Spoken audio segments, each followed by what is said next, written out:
Good afternoon, everyone. We've just opened the doors. Forgive us being a minute late. We had to have a change of venue for our speaker. So forgive us, but we will be kicking off very, very shortly.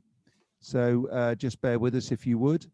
You can see the title for today's webinar on the screen, The Future of Sport and Entertainment Post-Pandemic. So should be an interesting 60 minutes. Have we got the Slido reference up there, Leaders Meets, folks, so that we can perhaps give people a... It's right on the right-hand side of the busy right, Slido. sorry, I can see it. It's that my photographs of the speakers are hiding it. So slido.com, there we go. Hashtag LM140521. So please do put that into your smartphone. And if you've got any questions for Rob later on, please use that. I'm going to move my photograph so I can see what I'm doing. So that will help. Thank you very much. What is the time? Let's have a look. Just wondering if we ought to make a start. It's 2 minutes past, so I think we probably should. So very good afternoon to you, ladies and gents. Welcome to our regular Friday lunchtime webinar. We've been running this now for well over a year. And we're delighted with the response that we've been having during that time. So thank you very much for your support. For those that don't know me, my name is Andrew Carpenter. I am Chief Executive of the Structural Timber Association and also Constructing Excellence in the Southwest and the Midlands. And we're joined in terms of hosting these webinars by my colleagues from CE around the UK that you can see on the screen, and also from the CIOB in the Southwest. We're delighted to be bringing you these online events each and every Friday. And I think talking to the board of both CE Midlands and CE Southwest, we intend to continue providing this service even when we get back to face-to-face meetings, hopefully Indian pandemic variant permitting, on the 21st of June. I'm going to hand over to Howard now. We'll take you through the house rules and a couple of questions we'd like to ask you in a survey, and then I'll come back and introduce Rob. Thank you. Thank you, Andrew. Good afternoon to everyone. Yep, for those of you unfamiliar, we are using slido.com today.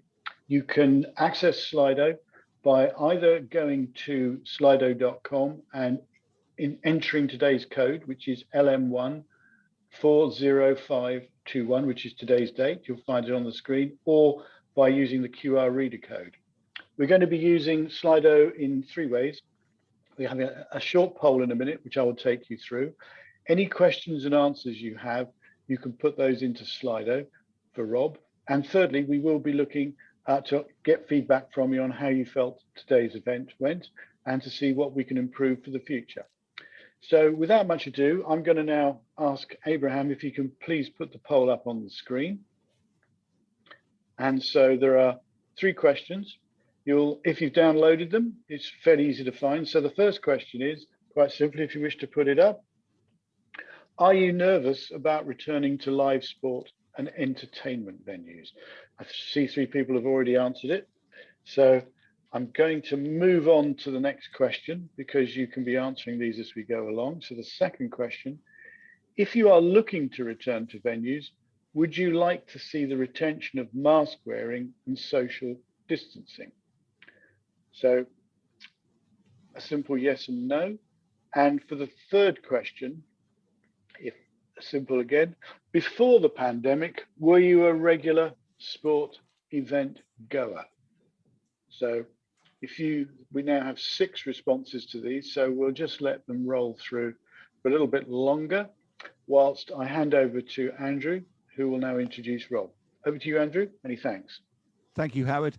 When we started these webinars back in March of last year, obviously, initially we were just dealing with COVID-19 topics, and we ran that for a few months, but it became obvious when we got into the summer that the COVID-19 pandemic was going to be with us for a while, and we broadened the subject matter to include all the important topics that we're dealing with in construction, like the net zero agenda, like the quality agenda, social value, and so on. But a few weeks ago, I was speaking to a colleague of Rob's within MOTS, and he told me that actually there's a very interesting presentation that Rob Sace gives about the future of sport and entertainment events post-COVID. And I thought it would be a real opportunity for us to bring these Friday webinars back to the original reason for holding them, which was around the coronavirus pandemic. And just to see what's happening out there for real in terms of an industry that has been so badly hit in the last 12 months. I think within construction, we've been relatively fortunate in the way that we've been able to continue. But if you look at the hospitality sector and the sporting sector, they've really been badly hit in terms of being able to do their normal business. So when I was given this opportunity, I jumped at the chance, and I'm delighted, Rob, that you've been able to take time out of your busy diary to join us today. So without further ado, Rob, I think I'm going to switch my microphone and camera off. I'm going to ask you to switch yours on, and I'm going to hand over to you. We'll come back with the results of the survey and some Q&A after you've finished, Rob. So thank you very much. Yeah, thanks, Andrew. I'll just share my screen.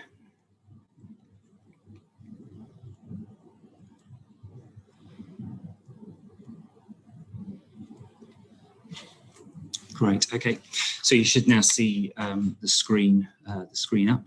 So my name is Rob Sace. I lead our sports and events team. I'm predominantly working our advisory and our insight section. And as has been introduced so far, I'm just going to go through some of the experiences that we've come across over the last year with dealing with the pandemic and the impact that it's had on the industry itself.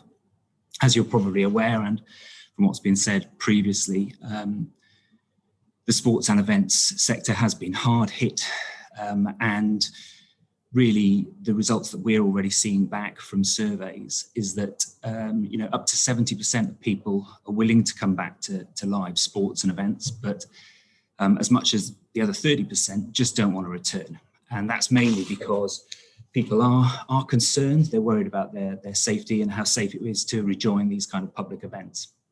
Of that 70% that are willing to come back, 50% are just not bothered as with respect to the provisions or protections put in place with regards to things like face masks, social distancing, etc.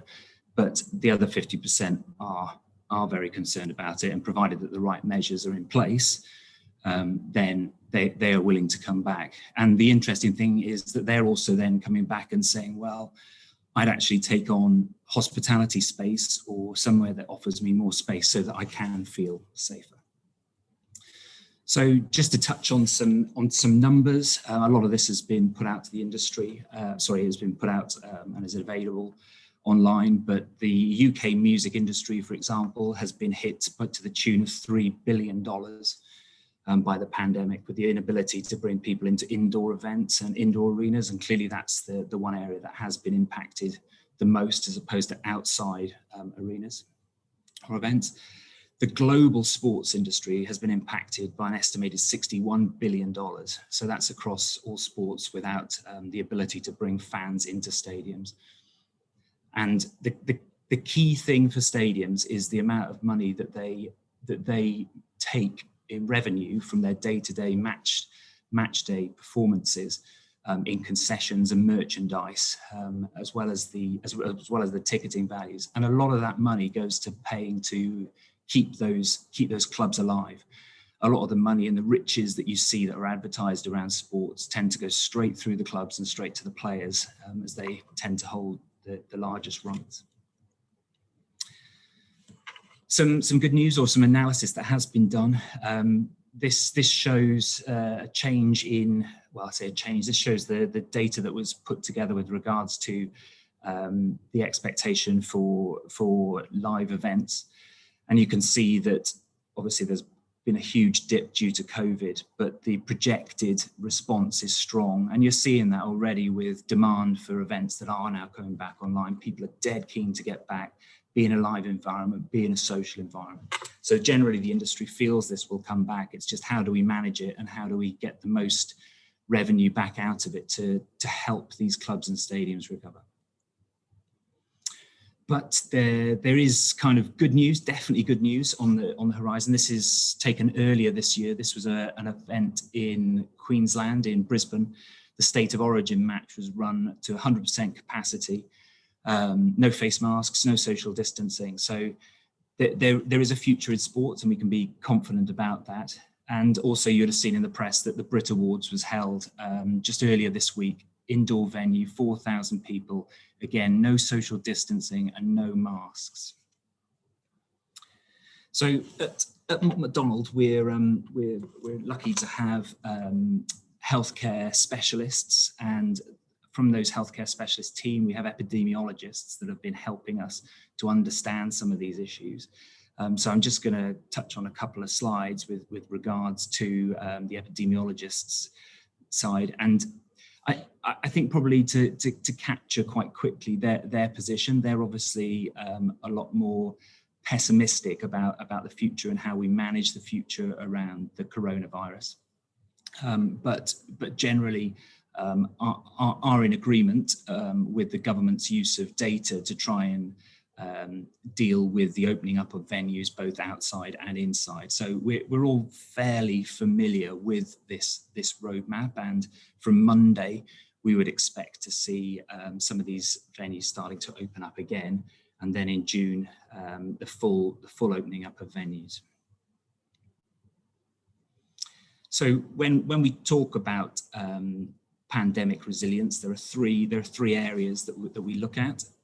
Now, the rest of my presentation then talks to this. It looks at the absorb, the adapt, and the transform of the venue. So the absorb part is looking for weak spots, what can be done to reduce those weak spots, to keep the venues operational. Adapt is then what can be put into those venues to make them operate better and with respect of the pandemic, but also then around what can be done in the future to make these places safer. And then lastly, it's transform. How can these venues transform so that they offer more support in the future? So I'm going to go now through the absorb phase. Now, the absorb phase is quite interesting because we've worked on this now for a year with kind of some success, and we've done a number of trials and some field work at stadiums. But really, a lot of the stadiums and clubs are reliant really on government advice. But we've learned quite a lot of interesting things, and probably the most important thing is it's not just about the venue. It's about the whole journey from house to venue. So if you start first with the journey from home, that's the first kind of weak spot that you'd identify. This is letting people out that could potentially have the virus or could transmit once they've left the house. So looking at things like reducing the things that they will bring. So things like paper tickets will almost certainly need to go. Things like taking bags, which is becoming, especially if you look at the NFL, you can't now take bags, and they're just not allowed into the venues, and that sort of thing will certainly help to reduce the impact at the stadium. Transport interchanges and transport hubs are probably one of the biggest challenges we feel, and in a city like London, for example, where a number of clubs could be playing at the same time, interchanging through places like Oxford Circus, Piccadilly Circus, creates a really challenging environment, and also one that probably people would think as an unsafe environment. So work needs to be done in considering looking at staggering the timings of events, but also doing things like shutting down certain stations close to the ground so that people can come from further distances, allowing them to disperse on their route to the ground. The next kind of weakness or flashpoint is then things like your food bars and your food shops and drinks facilities, bars on the way to the ground. Again, these cause more congestion. And then the actual entrance into the ground, we're all familiar, well, those that have attended, of the queues going into grounds, especially those where they have high intensive security processes. And that's why things like not bringing bags, making that compulsory or mandatory, would make a huge difference on the operation of the stadium. Also, things like reducing the touch points through ticket apps would make a big difference. Then the next kind of weakness is then the concessions within the stadiums. Now, as far as concessions are concerned, that's when we need to start looking at the apps and SeatServe and trying to make them more efficient in the ground, and working out what needs to be done to make them more efficient. A lot of stadiums are lacking the kind of Wi-Fi infrastructure to support these. They're also lacking the space to store the food and drinks for order. But the concessions are, they are incredibly important. And the current issue with grounds that are opening is that they're not going to be allowed to open their concession points because of the issues that these cause. So this is a serious concern, and something that will need to be adapted to. The kind of idea of staggered times and getting people into the stadium in blocks and then allowing them to have pre-ordered food to their seat seems like an effective way to get people into the ground early, enjoying it with pre-match entertainment, and then enjoying some food as well, food which they probably normally wouldn't have actually purchased. Other flashpoints or weaknesses around concourses, again, I've talked about staggering times, and I think that is going to have to be looked into very seriously. And then finally, there's two to go. This one being the vomitories and the congestions around vomitories. And the reason that we kind of touched on this was that there has been quite a lot of talk around the kind of track and trace element being used for stadiums. And we foresee the issue with that being the fact that it doesn't really matter who you sit next to. It matters the kind of stand you're sitting in and those that you pass on the concourses, because in conditions like this that you can see, you're interacting with not just 6 or 8 people around you, you're interacting with dozens and dozens of people. And hospitality. So I've already touched on this, and there is definitely now a movement to people buying more hospitality packages. And as we go into the next section, I will talk more around how we believe stadiums should now respond to that. So into the adapt phase. So for some time, I've already talked through some of the revenue profiles. On the left-hand side is a kind of typical revenue profile for a football club. That small wedge making up the match day revenue, whereas then the predominant contribution to a club's finances or revenue being the broadcast money. This over-reliance on broadcast does leave the clubs quite exposed, and even more exposed come the pandemic, because this wedge is just non-existent now. Above that left-hand pie chart, you'll see what we refer to as a graduated inventory for clubs typically in the UK. You'll notice that the bars represent the kind of pricing points for each of these packages, with the GA being the lowest level, then going up through club level executive boxes and VIP experiences. On the right-hand side, which is where we are trying to encourage clubs to move towards, is greater utilization, greater use of their event calendar on non-match days, but also a more diverse graduated inventory, as you can see above, kind of slotting into those spaces, pricing points where people will be willing to pay. And it's this sort of adaptation of stadiums that we think has been long overdue, but now is the time to implement them. So just going through that graduated inventory, so starting with the GA experience, and then your kind of standard club level spirit experience. These are taken from Wembley Stadium, and then your executive box experience, and then your VIP experience.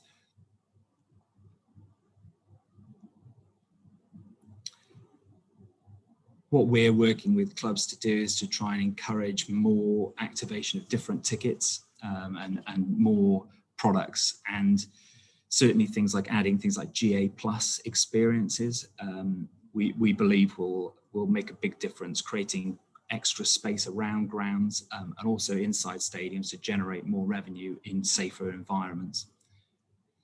Specialist superfan products, again, adding more hospitality spaces into stadiums to firstly to generate greater hospitality, but also greater experiences. The US are fantastic at this. The LA Rams recently opened their stadium with in excess of 40 different hospitality products, a really targeted method of really working on how much revenue they can generate. You know, in this country, we're really used to maybe 3 or 4 at most stadiums. Tottenham's got the nearest, and that's probably got somewhere between 12, I think, well, it's got between 12 and 15 products available. And then this kind of super VIP product as well, the kind of club within a club, which is becoming more and more popular at stadiums. And you're starting to see some of those renovations come through. The next thing to touch on with respect to adaptation is augmented reality. Augmented reality is already here, and it struck me pretty early on, and we've already had discussions within our Mott MacDonald Digital Ventures team about how this can be rolled out. But the idea that you can actually sell or buy the same seat many times over within a stadium through augmented reality is something that, you know, really needs to be looked at as the technology improves. The ability to buy, you know, those 4 seats next to your friends and then in the best possible place and charging for those, and then others can buy those same seats as well. So you can sell the same seats a number of times over, increasing the revenue for hot seats and hot demand. We've already talked about seat serve. I'll move on. Safe standing is something else that's believed to make a significant difference, or believed that could make a difference, and clubs are now starting to put in quite a bit of safe standing. The belief is that safe standing will allow easier separation between people on the terraces, and for those, many of us who've sat in seats in stadiums, it can be very cramped. So the ability to move around will, I think, improve that experience. And now we're seeing a number of clubs starting to install them, including Manchester City, have got a plan to install, but also this is taken from Celtic, where they've installed safe standing. Talking further about adaptation, we've already talked about ticketing and revenue, but when it comes to things like arenas, especially indoor events, and the live music and live entertainment industry, the predominance of the promoter taking the majority of the ticket price and leaving very little revenue behind for the operator basically leaves the operator in a position that the only way, and it is the current model, the way that they make their money is through concessions and merchandise. Now, this business model will have to be relooked at, because if concessions and merchandise is not allowed to be open for safety standards, then the operator will be running at a loss to open their venues to put live music in those venues. So there does need to be a relook at the models that currently are operated in respect to distribution of revenue between operators and promoters. We'd expect this to start to take more of a hold over the coming months. Transform. So the transform element is really about how can our venues transform such that they are in a position to be more responsive should there be another pandemic. Stadiums have been used, and they offer significant benefits from the point of view of the floor space and area that they can provide, but all the venues that we used didn't have the kind of passive provision in place to support the pandemic.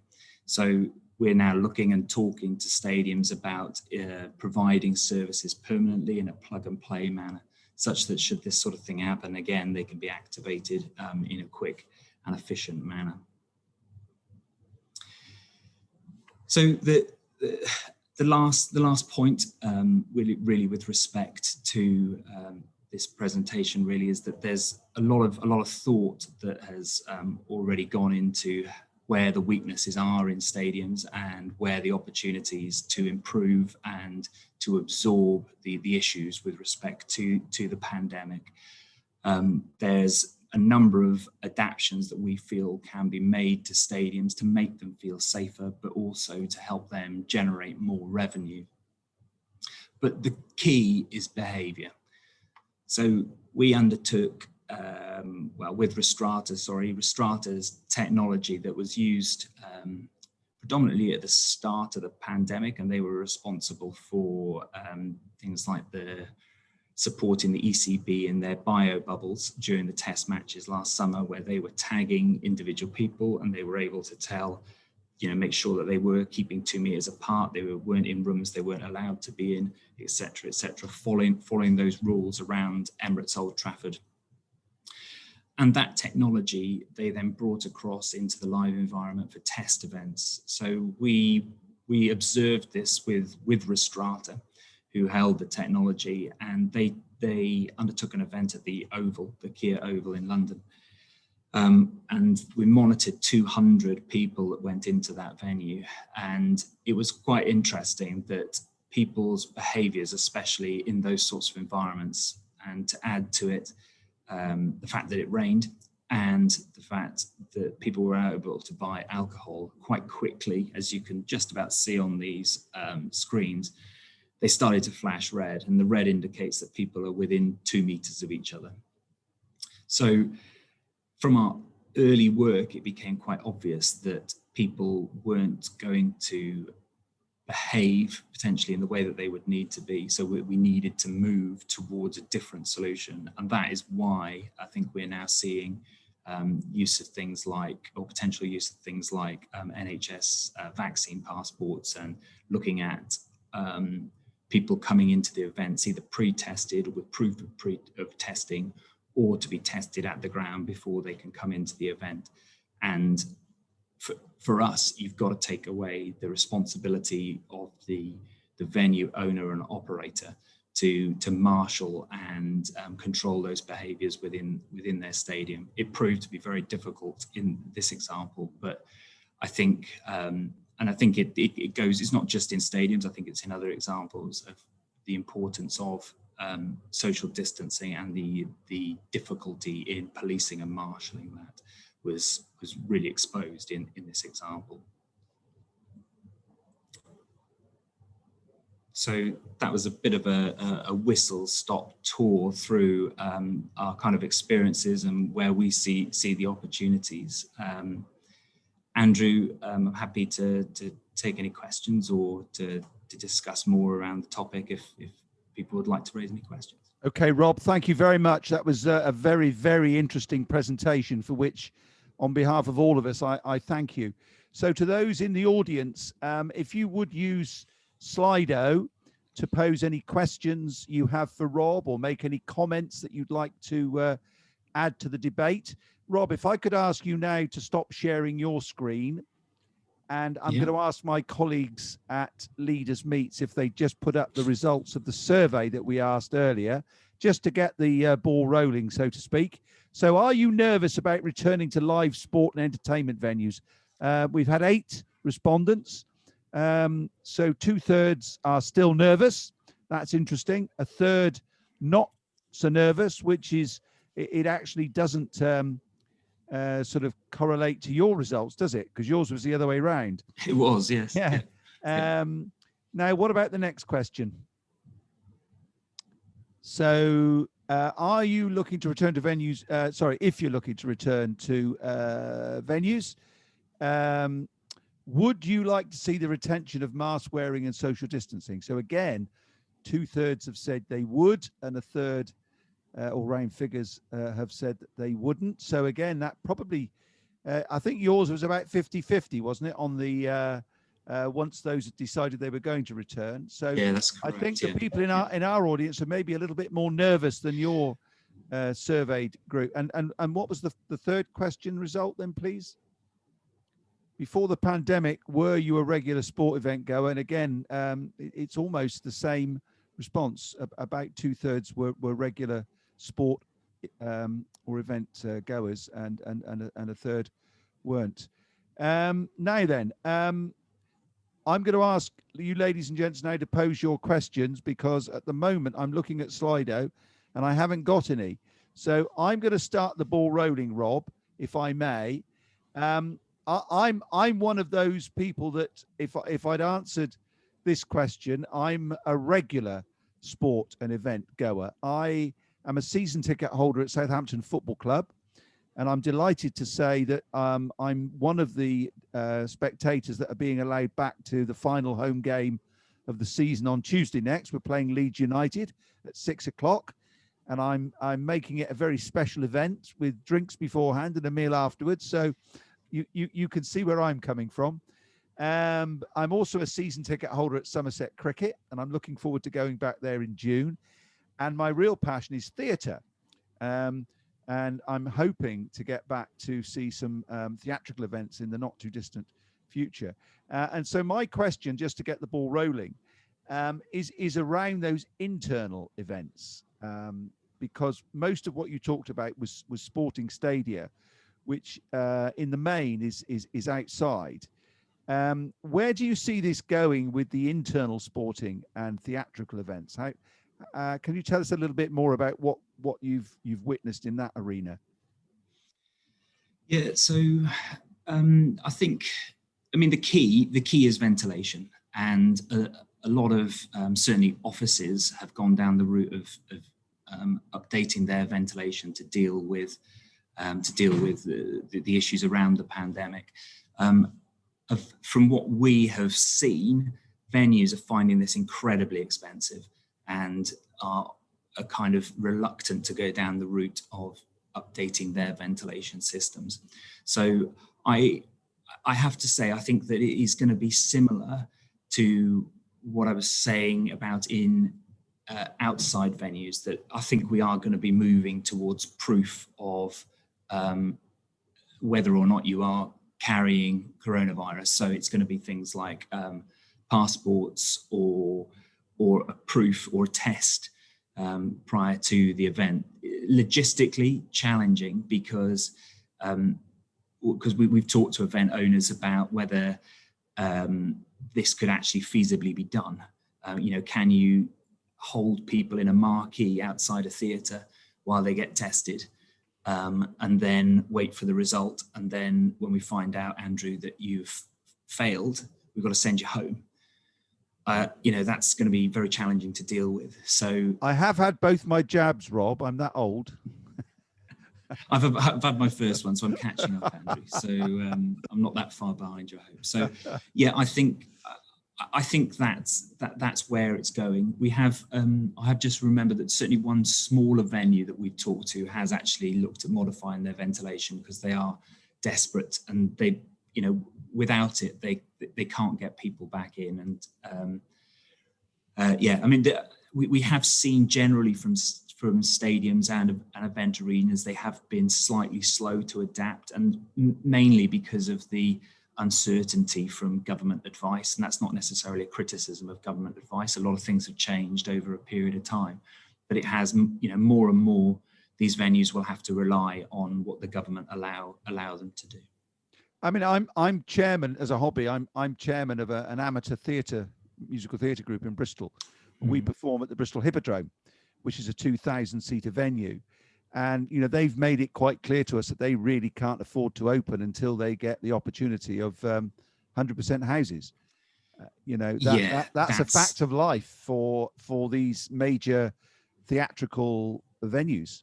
We did some numbers on this, actually. We looked at which point, not for theatres, I'm afraid, but we did it for stadiums as to what is the kind of the split or the reorganization of the stadium that you need to make it viable, because 30% of GA seats is, it's not viable to open. And I completely agree, in a theatre environment and an indoor environment, unless there's other means of generating revenue, it's just not going to be viable to open. No. A couple of comments on the chat box, which I'll just go through, Rob. First of all, we're getting here applause for the good use of the plural for stadium, which is stadiums. So there we are, some applause for you. But I don't know if that means I got it right or not. I think I have a horrible tendency of referring to it as stadiums. I'm not sure. Well, I use both. Joke, I use both. So there we are. But anyway, Paul Slinger says, how are those who have to pay for adaptions able to consider risk reward of such changes without knowing when we can get back to the earlier models? And is there an indication that stadiums will have restrictions beyond 21st of June anyway? Oh, yeah. Two questions for the price of one then, Rob. It's a good question. So the first one is easier to answer. And, you know, from the work and research that we've done, we think there's a strong model for return on investment on these sorts of adaptions, especially around things like hospitality adaptions and improvements to GA spaces.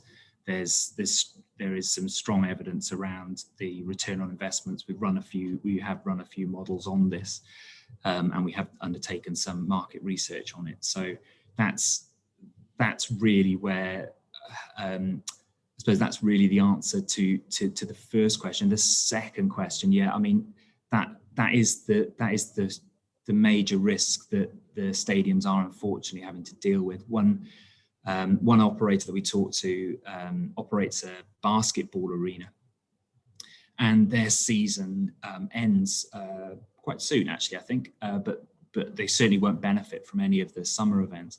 And they'll then wait and they start their season again in September.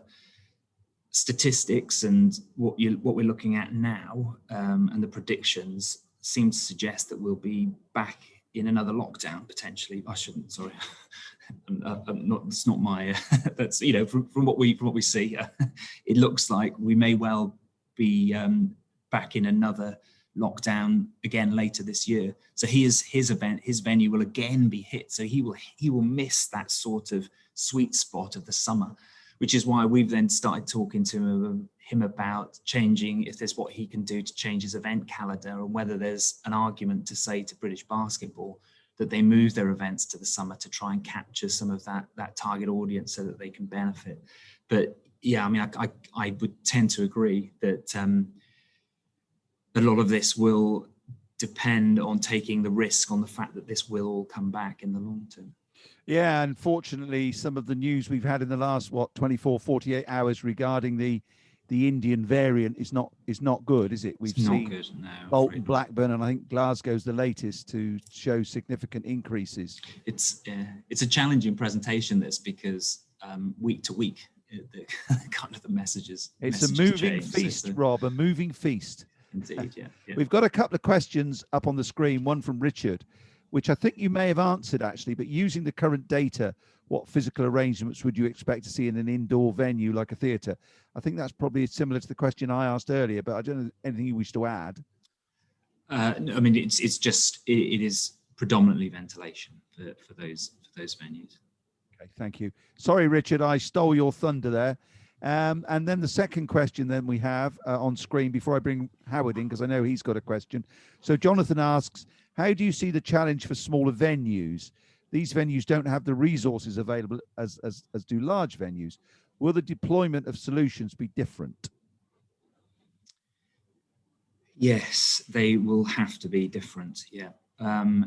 So I'm trying to think of the example from the smaller venue that we were using, because speaking to them, they see a lot of the adaptions that we've discussed as kind of non-feasible, really. Things like investing in additional hospitality and seat serve, for example, they don't perceive those as possible. So I think that for the smaller venues, they will rely more heavily on the ability to get as many people into those stadiums. Okay. I've got another comment on the chat box. Someone's saying they can't see the question button. The question button's actually on Slido.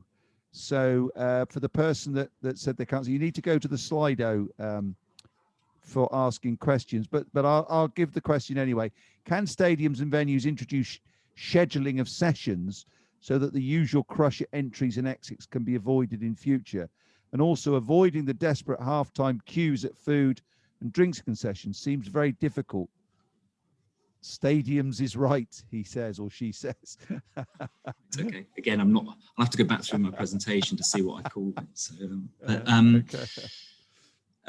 yeah, and I think it does represent an opportunity out of all of this to rethink the way that stadiums, how people do interact with stadiums. Our model in the UK is turn up as late as possible, spend as little as possible in the stadium, and then leave as quickly as possible. So really thinking more broadly in the way that we can make these venues more attractive to people coming earlier in dispersed groups, getting into stadiums with greater dispersion, and using things like different technologies to get things like food and drinks to people in the seats. I think that this has still got a long way to go here. I think there are already kind of objections. The thought of, if your ticket said you had to be in the ground between 2 hours and 1.5 hours before the game, there are certain venues I wouldn't mind that. Actually, I can think of a number of venues, and probably talking to cricket, I probably wouldn't be too bothered about that, because that kind of atmosphere is there. But to go and sit inside a football bowl at 5:30 in the evening before an Arsenal game in February, I don't know how many people are going to be willing to do that unless there's a quality of entertainment. You wouldn't sit in an Arsenal stadium anyway. Sorry, I meant it's St Mary's. Sorry, it was a slip of the tongue. Right, no, I'm only joking. I mean, taking your point a bit further, my daughter lives in Australia. She emigrated 16 years ago. So I go over there once a year, or used to meet the family, my grandsons. But they do it particularly well in Australia, I feel. I go and watch the Big Bash, their equivalent of RT20. And I often take the boys, at two hours before the game. And there's lots of facilities around the stadium where they can, there's all sorts of events and entertainment. And so arriving 2.5 hours before the start is not out of place or out of order, because there's plenty going on. So I think in terms of lessons learned, that's something that we could do better in the UK if we want to achieve that staggering of arrivals. But we've got a follow-on question on the screen from Jonathan. How will the knowledge of lessons learned from the large venues get cascaded down? I mean, I'm seeing quite a lot of it already through conferences and networking events that we attend that are with things like stadium safety management groups as well. So these sorts of this sort of knowledge sharing is already happening. And it's at this time it's incredibly useful, and we have been able to maintain some very useful conferences and knowledge sharing sessions, even remotely, that I've learned a lot from, and I think a lot of the stadiums and stadium operators are learning a lot from each other. So, okay, I've got a question from Jonathan actually.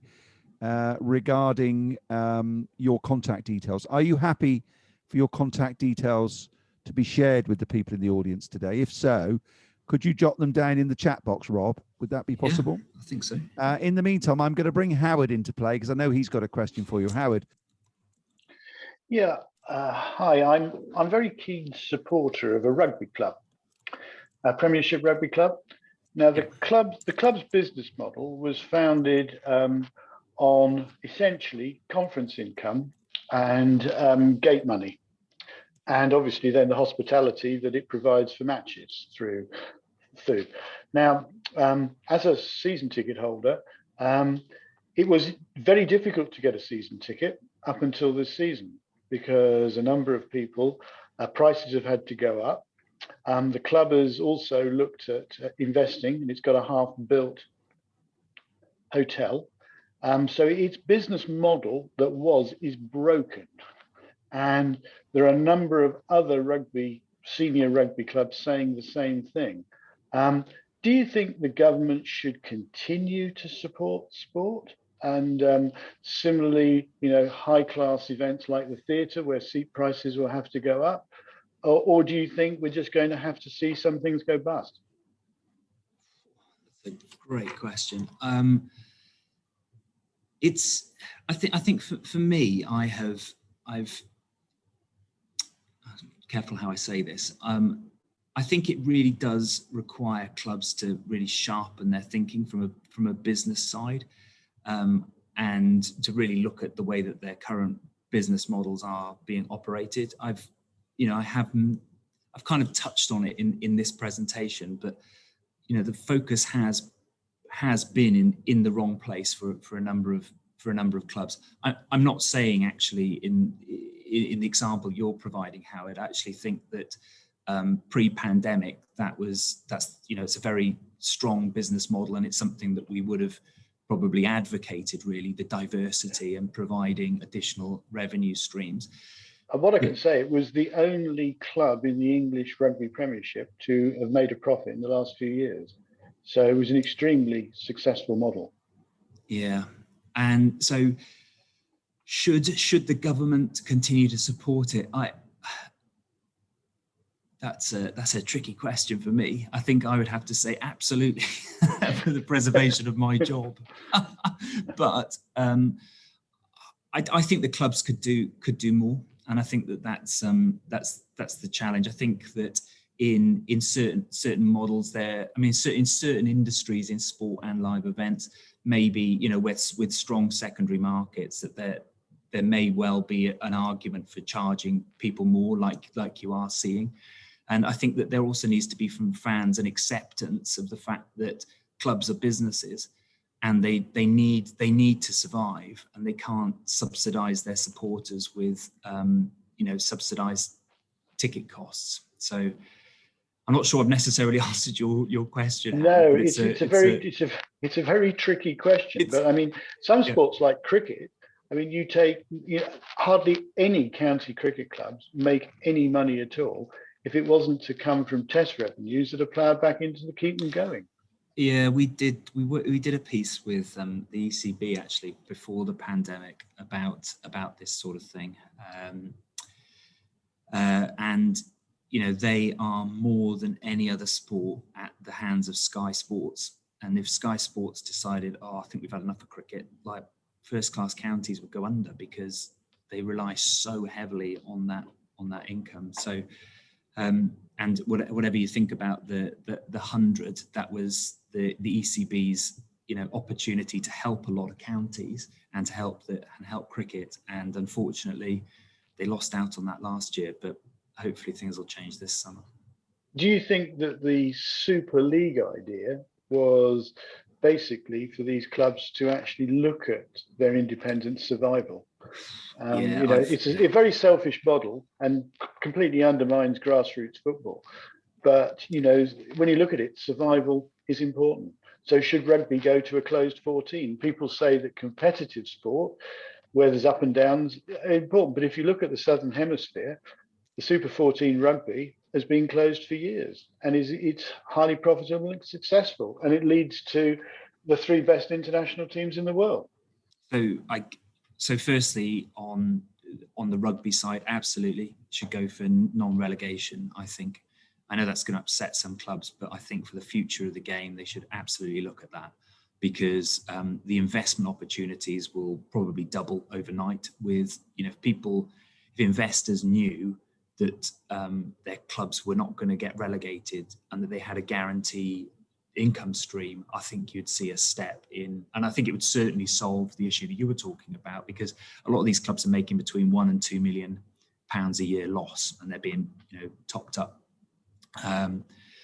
So I think that represents a real, I think that does reflect the reality. The Super League, and this is not going to be popular with a lot of people, but I completely understand what they're doing, because they are, again, they're businesses, and they're trying to protect their incomes, and they're trying to control what they own, which is their brands and their rights. And at the moment, they're at the whim of UEFA, that control a lot of that money. They don't get enough control from it, and at the moment where their models are getting hurt harder than ever, you know, they're realizing they put all this investment into their clubs and they're just not getting the, you know, they're not getting the reward back for it. I know that's going to be unpopular because I've shared that view with a number of people. I've then had to go and walk away or leave the building or something. I do understand the passion. Thanks very much. Thanks very much. I know Andrew's a football. Yeah, I'm just going to say, from my point of view, I remember commenting on the European final between Manchester United and Chelsea, and we're getting another repeat of that with Manchester City and Chelsea coming up shortly. But actually, what we're watching now is not two football clubs playing against one another, but it's two businesses. And I'm actually not too sure I like it. Southampton were relegated to Division 1 10, 12 years ago. And actually going to games at Yeovil and Exeter was actually quite enjoyable because it was back watching football for football's sake. So I think there are real questions to be asked. And as a football supporter, you know, the reaction to that move a few weeks ago, I think was obvious to see. And I would say some of these big clubs may be jeopardizing their futures if they follow through, because I think the grassroots supporters will just leave them. From my point of view, I'd be quite happy to jettison those 6 clubs, just get rid of them. Don't relegate anyone from the Premiership. Promote from below and just carry on as usual without those 6 clubs. Ignore them. That's what I do. And any players that play for them, they don't go international. I just ignore them. That would be my route. Anyway, I support a smaller club.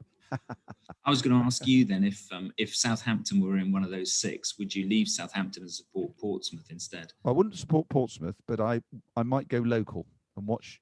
I actually watch Frome and Bridgewater Town and people like that. So there you go. Yeah, that's quite good. That's a great response. Yeah. But not Portsmouth. I know. Okay. Anyway, now let me just see, is there anything on the Q&A that we ought to be watching to see? I've got nothing in there, Howard. Can you see anything in the Q&A? I can't see anything either. So okay, so well, look, well, we're nearly up with time anyway. So wonder if you could put up on the screen, Abraham, the details of the CPD. So if you'd like to get a CPD certificate for what you've heard Rob have to say, you need to go to www.mypropass.co.uk, and this afternoon's code CE-571, and that will give you your CPD certificate for today. So thank you for that. If you go on the Leaders Meets website, you'll see that we've got some interesting webinars coming up. Next week, we're looking at data. There it is, just come up on the screen. Data now, safe decision making in the future. As we know, we've all moved online for most things nowadays, including these sessions. But are we safe? And so next week is looking at health and safety of construction workers, how using the data can make better predictions in the future.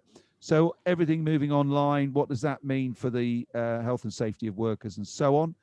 And then we've got the week after, we've got Alan Tate, one of the board members of CE Southwest, coming to talk about legal issues in offsite. So I hope we continue to bring you topics that are of interest and value to you. But right now, it's coming up to 5 to 1. I'm going to, as always, thank my colleagues at Leaders Meets. So Howard and Abraham, thank you very much. Hey, and Andrew, don't forget the feedback questionnaire, please. Oh yeah, sorry, I won't. Sorry, I should have done that before the thanks. Is the feedback questionnaire? Yes, there we go. It's on the right hand side. You can see slido.com with today's code. If you could fill in that questionnaire before you depart. We're going to keep it open for about what, 20 minutes, Howard? Yep, we'll keep it open. That's fine. Thanks very much to everyone for taking their time to complete it. Okay. We've just had a couple more comments, actually. I'll just go through in the chat box. Rob saying good comments from me. Leveling up for other clubs. Yeah. Okay. Thanks, Rob. Paul, grossly unfair that some massive loss-making clubs sought to protect their positions by taking a snapshot at random point. Ignore everyone else. Couldn't agree more. So, yeah, I think we got pretty general support there on what's happening. But my biggest and final thanks, Rob, go to you for spending an hour with us, giving of your time and giving of your expertise, which we've all benefited from. So thank you very much. without My further pleasure. ado, I'm going to wish you all a very good afternoon. Enjoy your weekend. And by the time I see you next week, I will have seen Southampton beat Leeds United. So thank you very much. Cheers. Okay. Bye. Bye. Bye.